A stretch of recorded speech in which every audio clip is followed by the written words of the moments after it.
Greetings fellow chemists. Today I'll be making sodium carbonate, a useful chemical used in the titration of acids. And I'll be making it using baking soda.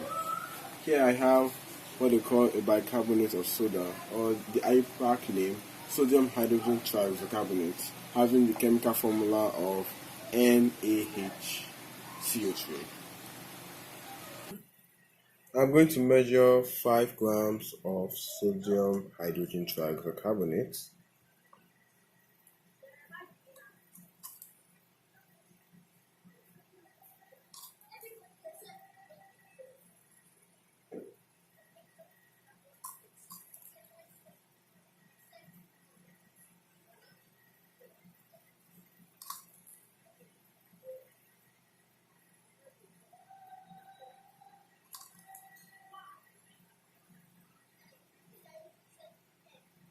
Okay, after this, I'm going to transfer this sodium bicarbonate to my Bunsen burner to apply heat, because heat changes the sodium bicarbonate into sodium carbonate.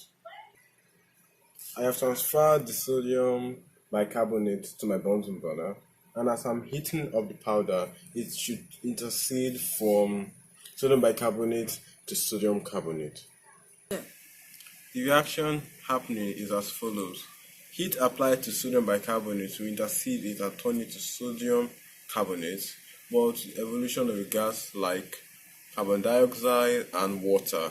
This water, when heated up, will begin to boil the powder and evaporate, leaving us with pure sodium carbonate. The heating of the powder is almost complete, and I should have pure sodium carbonate contained in my heating lid. I brought my powder down from the Bunsen burner, and if you calculate it stoichiometrically, you are supposed to get 3.1 grams by heating 5 grams of sodium bicarbonate. So let me see what my scale picks up.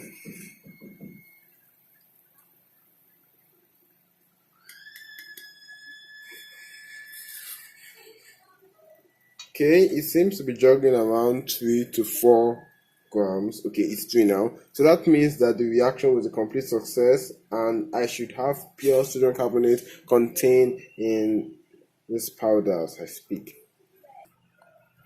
It dissolves completely in water to form a very basic solution. I'm going to take a few grams.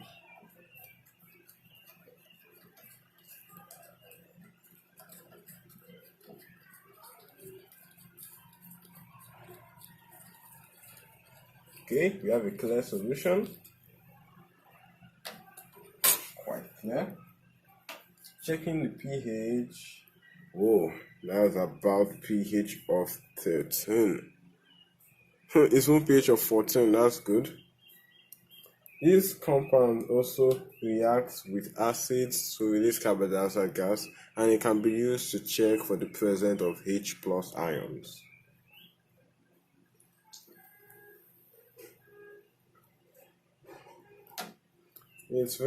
And in my next video, I'm going to show how I'm going to use this compound to titrate my sulfuric acid. Thank you for watching, and don't forget to subscribe.